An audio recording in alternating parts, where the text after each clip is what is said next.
তোমার রূপ কথাতে আমি হব রাজকুমার, ও আমি রাজকুমার। হ্যালো আমার সাকিবিয়ান ভাইরা বোনেরা, চলে এলাম আজকের প্রথম ভিডিও নিয়ে। প্রথমেই বলি সকলকে ভেরি গুড মর্নিং। আজকের এই প্রথম ভিডিওটাতে আমরা রাজকুমার সিনেমাটা নিয়ে কথা বলবো। ফাইনালি গতকাল রাত্রিবেলা দেখে ফেলেছি রাজকুমার। কেমন লাগলো এই সিনেমাটা? বন্ধুরা, এই বছর অর্থাৎ 2024-এর রোজার ঈদে মুক্তিপ্রাপ্ত বাংলা সিনেমাগুলোর মধ্যে সব থেকে ব্যবসায়িকভাবে সাফল্য লাভ করেছে মেগাস্টার শাকিব খানের রাজকুমার। তো এই সিনেমাটা দেখার জন্য আমি প্রচণ্ডভাবে ওয়েট করছিলাম। ফাইনালি যে দেখে ফেলতে পেরেছি, এটার জন্য আমি মানে প্রচণ্ডই হ্যাপি। কেমন লাগলো এই সিনেমাটা আমার? চলো একদম ছোট করে আমি রিভিউ দেওয়ার চেষ্টা করব, বাট আমি কোনো স্পয়লার দেবো না। হতেও তো পারে যে এখনও এমন কোনো অডিয়েন্স আছেন যারা আমার এই ভিডিওটা দেখছেন, তারা হয়তো ওটিটিতে দেখবেন বলে ওয়েট করছেন, হয়তো তারা সিনেমা হলে গিয়ে দেখেননি। তাই আমি এমন কিছু বলবো না এই ভিডিওটার মধ্যে যাতে স্পয়লার হয়ে যায়।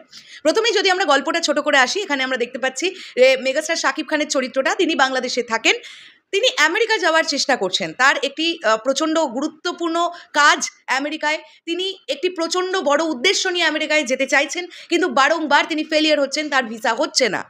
তারপরে ফাইনালি তার ভিসা হয়, এবং কিভাবে এই ভিসা হয়, এই যে বিদেশিনী নায়িকা কোর্টনি কফিকে আমরা দেখতে পেলাম, কিভাবে তার সঙ্গে তার যোগাযোগ, এবং তারপরে আমেরিকা তো সে পৌঁছলেন, তারপরের জার্নিটা কীরকম ছিল, কেন তিনি আমেরিকা যাওয়ার জন্য এত ব্যতিব্যস্ত হয়ে উঠেছিলেন, এর থেকে বেশি জানতে গেলে তোমাদেরকে রাজকুমার সিনেমাটা ওটিটিতে এলে দেখে ফেলতে হবে। আমি আসি পজিটিভ দিক নেগেটিভ দিক নিয়ে। হ্যাঁ, এই ছবির জন্য যেমন আমার কাছে পজিটিভ দিকও আছে, তেমন কিছু কিছু নেগেটিভ দিকও আছে। আমি কিন্তু বায়াস রিভিউ করব না, আমার যেমনটা লেগেছে তোমাদের সঙ্গে তেমনটাই শেয়ার করব। প্রথমেই পজিটিভ দিক আসি। প্রথম যেটা এই ছবির পজিটিভ দিক, সেটা হচ্ছে মেগাস্টার শাকিব খানের অভিনয়। আমি জাস্ট অবাক হয়ে গেছি। উনি গোটা ছবি জুড়ে যেভাবে পাবনার ভাষা বলেছেন, মানে গোটা ছবিটা জুড়ে ওনার ফেসিয়াল এক্সপ্রেশন, যেখানে উনি অবাক হচ্ছেন সেখানে একরকম, যেখানে উনি খুব দুঃখ পাচ্ছেন সেখানে আর এক রকম, যেখানে উনি কমিক ছোট ছোট সিনগুলো আসছে, কমেডি দৃশ্যগুলো আসছে, সেখানে উনি অন্যরকম। মানে এখানে মেগাস্টার শাকিব খান, তার অভিনয় জাস্ট দুর্দান্ত লেগেছে আমার কাছে, মানে কোনো কথা হবে না। স্পেশালি আবারও মেনশন করি, তিনি পাবনার ভাষাটা গোটা ছবি জুড়ে যেভাবে বলে গেছেন, এটা অবশ্যই এটা একটা বলার মতন ব্যাপার। এর পরবর্তীতে যার অভিনয় নিয়ে কথা বলবো, দিলারা জামান। আমরা ওনাকে আর খুব বেশি ছবিতে অভিনয় করতে দেখতে পাই না। মেগাস্টার শাকিব খানের দাদির চরিত্রে আমরা ওনাকে অভিনয় করতে দেখতে পেয়েছিলাম।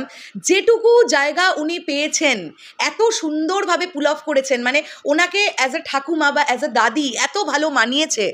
এই দাদি আর নাতির যে কেমিস্ট্রিটা আমরা ছবির মধ্যে দেখেছি, খুব ছোট্ট অংশে হলেও সেটা খুব সুন্দরভাবে ওয়ার্ক করছে। একটা দৃশ্য এরকম আছে যেখানে বিদেশি নায়িকার সঙ্গে মেগাস্টার শাকিব খান মানে শ্যাম, সে বসে বসে মেসেজ করছে, সেই সময় তার ঠাকুমার এন্ট্রি হয় তার সামনে থেকে। সেই জায়গাটা বিশেষ করে এত মানে মজা লেগেছে দেখতে, দারুণ দারুণ। এর পরবর্তীতে যার অভিনয় নিয়ে বলবো, এই ছবির নায়িকা কোর্টনি কফি, তার অভিনয় কেমন লাগলো? দেখো বন্ধুরা, একটা জিনিস আমাদের বুঝতে হবে, এই যে কোর্টনি কফি তিনি অভিনয় করলেন, তার চরিত্রটা কিন্তু একজন আমেরিকান মেয়ে। সে যেটুকুনি বাংলা বলেছে, সেই বাংলাটা কিন্তু শুনতে কোথাও গিয়ে খারাপ লাগে না। আর অনেকেরই এটা বলছিল যে তার অভিনয় খুব কাট লেগেছে, কিছু কিছু জায়গায় তাকে কাট লেগেছে, আর একটু তিনি তাকে খুলতে পারতেন। এখন এটা অবশ্যই এটাও আমাদের জানতে হবে যে ডিরেক্টর কিভাবে ডিরেকশন দিয়েছেন তার চরিত্রটাকে, ডিরেক্টর কি চাইছিলেন, ডিরেক্টর কি এই কাট টাইপের অভিনয়টাই ডিম্যান্ড করছিলেন? তাহলে কিন্তু কোর্টনি কফির কোনো দোষ নেই। উনি যেটুকু জায়গা ছবি জুড়ে ছিলেন, যে জায়গাগুলোই উনি ছিলেন, আমার ওনাকে ঠিকঠাক লেগেছে। একদম আহামরিও কিছু বলতে পারবো না, আবার খুব জঘন্যও কিছু বলতে পারবো না। আমি মাঝামাঝি রাখলাম ওনার পারফরমেন্সটাকে। এর পরবর্তীতে আমরা যার কথা বলবো, তারেক আনাম খান। এখানে মেগাস্টার শাকিব খানের বাবার চরিত্রে উনি অভিনয় করছেন।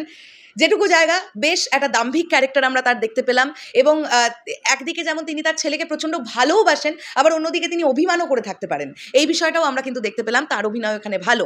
এরপর যদি আমরা আসি এক এক করে, আহমেদ শরীফ। আহা, একটা দৃশ্য আছে বন্ধুরা, যারা এখনো দেখেননি আমি তাদের জন্য বলতে পারবো না দৃশ্যটা, শুধু এটুকু বলছি, একটা সর্ষে ক্ষেতের দৃশ্য আছে যেখানে তিনি তার দেশকে কতটা ভালোবাসেন। তিনি আমেরিকায় থাকতেন, কিন্তু তিনি বাংলাদেশকে যে কতটা ভালোবাসেন সেটা ওইটুকু দৃশ্যের মধ্যে বোঝানো হয়েছে। জাস্ট অসাধারণ আহমেদ শরীফজি এই ছবিতে, মানে অভূতপূর্ব।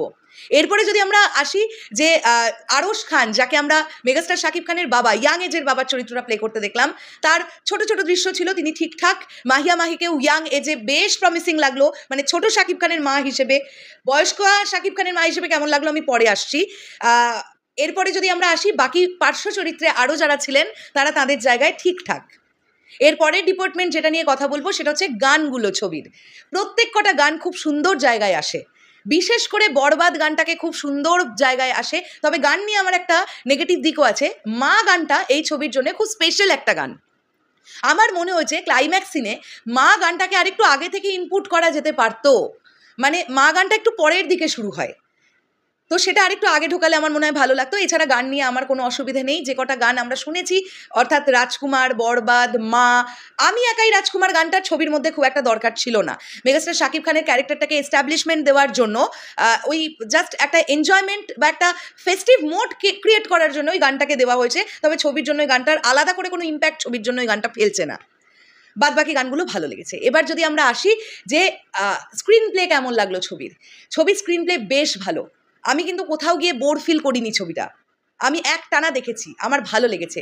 এই ছবিটার ৪৫ মিনিটের পর থেকে এই আমেরিকা যাওয়ার গল্পটা চলতে থাকে। তারপরে মূলত ইন্টারভেলের পর থেকে, মানে সেকেন্ড হাফ থেকে মেন গল্পটা ঢোকে, ফোকাস হয় যে কেন এই ছেলেটি আমেরিকা যাওয়ার জন্য এতটা হাকুপাকু করছিল। ঠিক আছে, এর পরবর্তীতে যদি আমরা আসি লোকেশন সিলেকশন, এটা তো বলতেই হবে যে একটা বাংলা সিনেমা হিসেবে এতটা বড় অংশ জুড়ে আমেরিকা দেখানো এবং যেভাবে দেখিয়েছেন ডিরেক্টর, সিনেমাটোগ্রাফি যেরকম হয়েছে, যে লোকেশনে শ্যুট হয়েছে, সেগুলো যখন আমরা দেখছি অবশ্যই আমাদের চোখে কিন্তু একটা শান্তি লাগছে।